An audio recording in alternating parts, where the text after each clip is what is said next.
شروع اللہ کا نام لے کر جو بڑا مہربان نہایت رحم والا ہے۔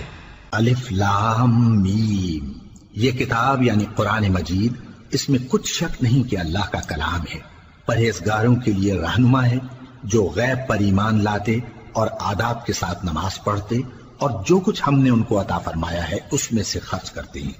اور جو کتاب اے پیغمبر تم پر نازل ہوئی اور جو کتابیں تم سے پہلے پیغمبروں پر نازل ہوئیں سب پر ایمان لاتے اور آخرت کا یقین رکھتے ہیں۔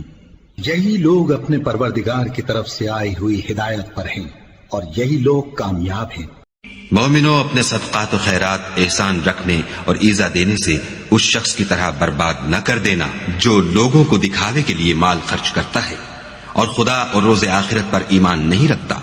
تو اس کے مال کی مثال اس چٹان کی سی ہے جس پر تھوڑی سی مٹی پڑی ہو اور اس پر زور کا مہ برس کر اسے صاف کر ڈالے۔ اسی طرح یہ ریاکار لوگ اپنے اعمال کا کچھ بھی صلہ حاصل نہیں کر سکیں گے، اور خدا ایسے ناشکروں کو ہدایت نہیں دیا کرتا۔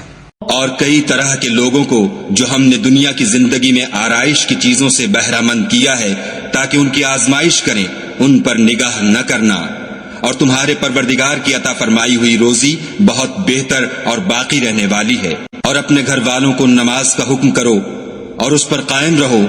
ہم تم سے روزی کی خواستگار نہیں بلکہ تمہیں ہم روزی دیتے ہیں، اور نیک انجام اہل تقوی کا ہے۔ بھلا تم نے اس شخص کو دیکھا جس نے اپنی خواہش کو اپنا معبود بنا رکھا ہے اور باوجود جاننے بوجھنے کے گمراہ ہو رہا ہے، تو اللہ نے بھی اس کو گمراہ رہنے دیا اور اس کے کانوں اور دل پر مہر لگا دی اور اس کی آنکھوں پر پردہ ڈال دیا۔ اب اللہ کے سوا اس کو کون راہ پر لا سکتا ہے؟ تو کیا تم لوگ نصیحت نہیں حاصل کرتے اور کہتے ہیں کہ ہماری زندگی تو صرف دنیا ہی کی ہے،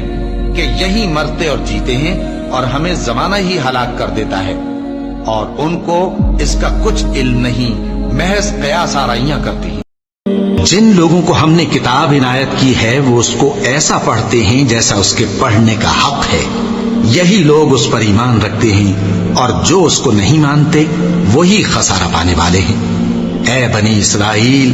میرے وہ احسان یاد کرو جو میں نے تم پر کیے، اور یہ کہ میں نے تم کو اہل عالم پر فضیلت بخشی، اور اس دن سے ڈرو جب کوئی شخص کسی شخص کے کچھ کام نہ آئے اور نہ اس سے بدلہ قبول کیا جائے اور نہ اس کو کسی کی سفارش کچھ فائدہ دے اور نہ لوگوں کو کسی اور طرح کی مدد مل سکے۔